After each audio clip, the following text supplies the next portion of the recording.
Top quality और consistent performance के लिए सिर्फ सिल्वर पंप नाम याद रखना। ದೆಹಲಿಯ ಕಾರ್ಯಕ್ರಮದಲ್ಲಿ ಮಾತನಾಡಿದ ರಾಜನಾಥ್ ಸಿಂಗ್ ನಮ್ಮ ದೇಶದ ಮೇಲೆ ಕಣ್ಣು ಹಾಕುವವರಿಗೆ ತಕ್ಕ ಪ್ರತ್ಯುತ್ತರ ನೀಡುತ್ತೇವೆ ಅಂತ ಗುಡುಗಿದ್ದಾರೆ।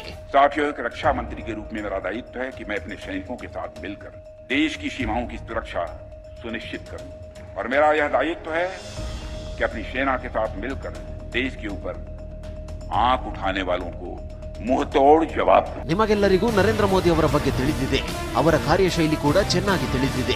ಶಸ್ತ್ರವನ್ನ ಯಾವ ರೀತಿ ಎತ್ತಬೇಕು ಅನ್ನೋದನ್ನ ಅವರು ಚೆನ್ನಾಗಿ ಕಲಿತಿದ್ದಾರೆ।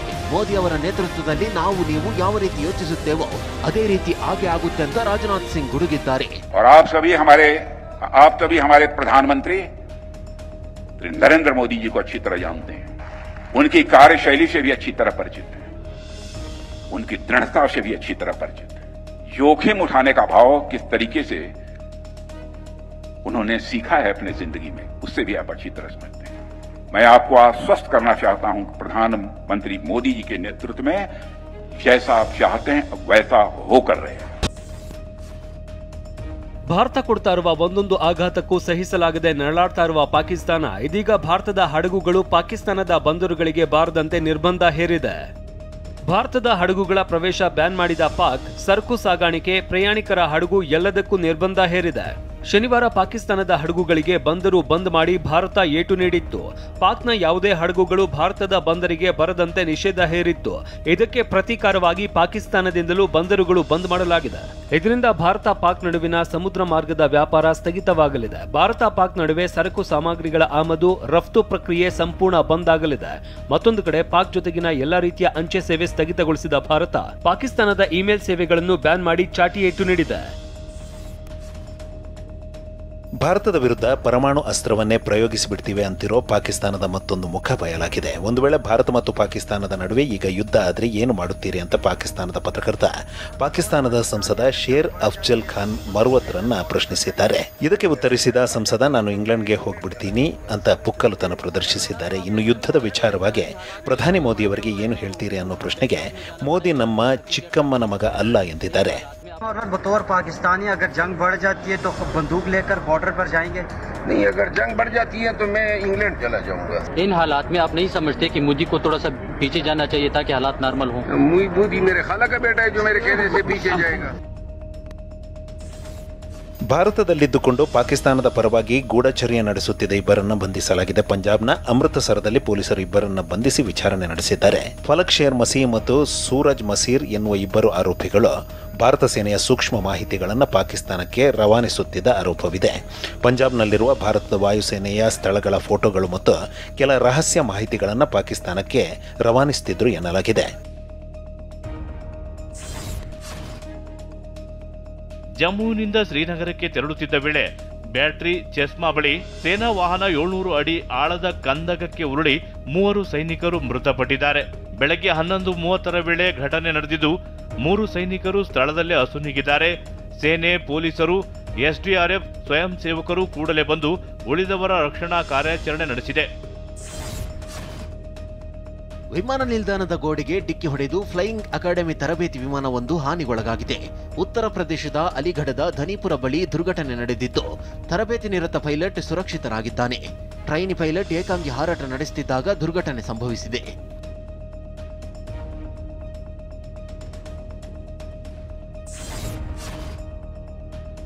ಸುಹಾಸ ಶೆಟ್ಟಿ ಬರ್ಬರ ಹತ್ಯೆ ಬೆನ್ನಲ್ಲೇ ವಿಶ್ವ ಹಿಂದೂ ಪರಿಷತ್ ಮುಖಂಡ ಶರಣ್ ಪಂಪವೆಲ್ ಹಾಗೂ ಬಜರಂಗ ದಳದ ಮುಖಂಡ ಭರತ್ ಕುಮ್ಡೆಲ್ಗೆ ಜೀವ ಬೆದರಿಕೆ ಹಾಕಲಾಗಿದೆ। ಶರಣ್ ಪಂಪವೆಲ್ಗೆ ಹತ್ಯೆಯಾಗುವುದಕ್ಕೆ ಶರಣಾಗುವಂತ ಬೆದರಿಕೆ ಹಾಕಲಾಗಿದೆ। ಇನ್ನು ಭರತ್ ಕುಮ್ಡೆಲ್ಗೆ ಮೇ 5ರಂದು ರಾತ್ರಿ 9:30ಕ್ಕೆ ನಿನ್ನ ಸ್ಥಳದಲ್ಲೇ ಕೊಲ್ಲುತ್ತೇವೆ ಅಂತ ಬೆದರಿಕೆ ಹಾಕಲಾಗಿದೆ। ಅಶ್ರಫ್ ಕೊಂದ ಭರತ್ನನ್ನ ಮರೆತಿಲ್ಲ, ವೇಟ್ ಅಂಡ್ ವಾಚ್ ಅಂತ ಆನ್ಫಿಕ್ಸೆಡ್ ಲೀಡರ್ ಹೆಸರಿನ ಇನ್ಸ್ಟಾಗ್ರಾಂ ಪೇಜ್ನಲ್ಲಿ ತಲವಾರಿನ ಫೋಟೋ ಜೊತೆಗೆ ಬೆದರಿಕೆ ಹಾಕಲಾಗಿದೆ। ಭರತ್ ಕುಮ್ಡೆಲ್ ಎಸ್ಟಿಪಿಐ ಮುಖಂಡ ಅಶ್ರಫ್ ಹತ್ಯೆಯ ಪ್ರಮುಖ ಆರೋಪಿಯಾಗಿದ್ದಾನೆ। 2017ರ ಜೂನ್ 21ರಂದು ಬಂಟ್ವಾಳದ ಬೆಂಜನಪದವು ಎಂಬಲ್ಲಿ ಅಶ್ರಫ್ ಕಲಾಯಿಯನ್ನ ಬರ್ಬರವಾಗಿ ಹತ್ಯೆಗೈಯಲಾಗಿತ್ತು। ಅಶ್ರಫ್ ಕೊಲೆ ಬಳಿಕ ಪ್ರತೀಕಾರವಾಗಿ ಶರತ್ ಮಡಿವಾಳ ಹತ್ಯೆಯಾಗಿತ್ತು। ಬಶೀರ್ ಹತ್ಯೆ ಆರೋಪಿ ಶ್ರೀಜಿತ್ ಅಲಿಯಾಸ್ ಶ್ರೀಜುಗೂ ಕೊಲೆ ಬೆದರಿಕೆ ಹಾಕಲಾಗಿದೆ। ಸಾಮಾಜಿಕ ಜಾಲತಾಣದಲ್ಲಿ ಶ್ರೀಜು ನೆಕ್ಸ್ಟ್ ಟಾರ್ಗೆಟ್ ಅಂತ ಪೋಸ್ಟ್ ಹಾಕಲಾಗಿದೆ। 2018ರಲ್ಲಿ ಮಂಗಳೂರಿನ ಕೊಟ್ಟಾರ ಚೌಕಿಯಲ್ಲಿ ಬಶೀರ್ನನ್ನ ಹತ್ಯೆಗೈಯಲಾಗಿತ್ತು. ಬಿಜೆಪಿ ಕಾರ್ಯಕರ್ತ ದೀಪಕ್ ರಾವ್ ಹತ್ಯೆ ಪ್ರತೀಕಾರಕ್ಕೆ ಬಶೀರ್ನನ್ನ ಕೊಲ್ಲಲಾಗಿತ್ತು. ಬಶೀರ್ ಕೊಲೆ ಕೇಸ್ನಲ್ಲಿ ಶ್ರೀಜಿತ್ ಅಲಿಯಾಸ್ ಶ್ರೀಜು ಆರೋಪಿಯಾಗಿದ್ದಾನೆ. ಕೇರಳದ ಕಾಸರಗೋಡು ಜಿಲ್ಲೆಯ ನಿಪ್ಪಾಳ ನಿವಾಸಿ ಶ್ರೀಜಿತ್ ಅಲಿಯಾಸ್ ಶ್ರೀಜುಗೆ ಕಿಲ್ಲರ್ಸ್ ಟಾರ್ಗೆಟ್ ಹೆಸರಿನ ಪೇಜ್ನಿಂದ ಬೆದರಿಕೆ ಹಾಕಲಾಗಿದೆ. ಮೊಬೈಲ್ಗೂ ಮೆಸೇಜ್ ಕಳಿಸಿರುವ ಕಿಡಿಗೇಡಿಗಳು ಎಲ್ಲಿದ್ದೀಯಾ ನೀನು, ನೆಕ್ಸ್ಟ್ ನೀನೇ ಅಂತ ಮಲಯಾಳಂ ಭಾಷೆಯಲ್ಲಿ ಬೆದರಿಕೆ ಮೆಸೇಜ್ ಕಳಿಸಿದ್ದಾರೆ.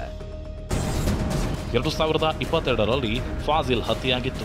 2023ರಲ್ಲಿ ಫಾಜಿಲ್ ತಮ್ಮ ಆದಿಲ್ ಮೊದಲ ಬಾರಿಗೆ ಆರೋಪಿ ಸಫ್ವಾನ್ನನ್ನ ಭೇಟಿಯಾಗಿದ್ದ. 2023ರ ಸೆಪ್ಟೆಂಬರ್ 3ರಂದು ಸುಹಾಸ್ ಶೆಟ್ಟಿ ಆಪ್ತ ಪ್ರಶಾಂತ್ ಎಂಬಾತ ಸಫ್ವಾನ್ಗೆ ಇರಿದಿದ್ದ.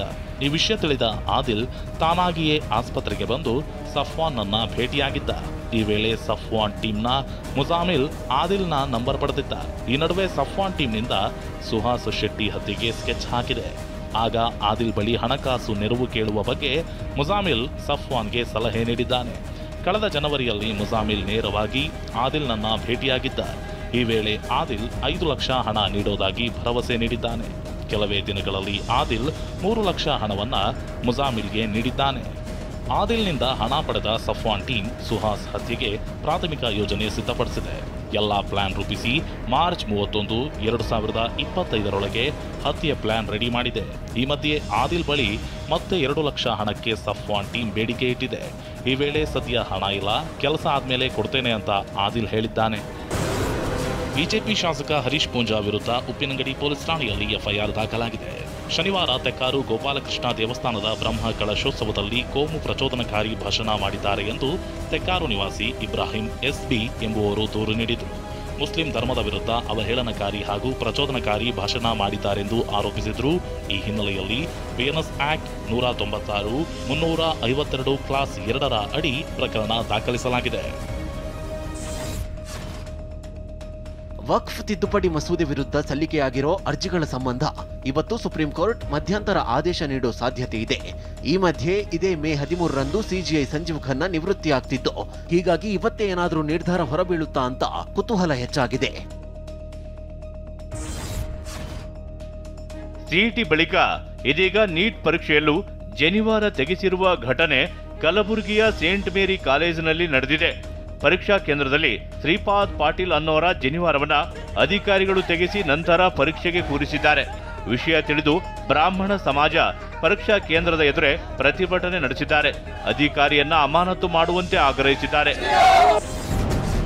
ಕನ್ನಡ ಹಾಡು ಹಾಡಿ ಎಂದಿದ್ದಕ್ಕೆ ಪಹಲ್ಗಾಮ್ ದಾಳಿಯನ್ನ ಹೋಲಿಸಿದ್ದ ಗಾಯಕ ಸೋನು ನಿಗಮ್ ವಿರುದ್ಧ ಈಗಾಗಲೇ ಎಫ್ಐಆರ್ ದಾಖಲಾಗಿದೆ.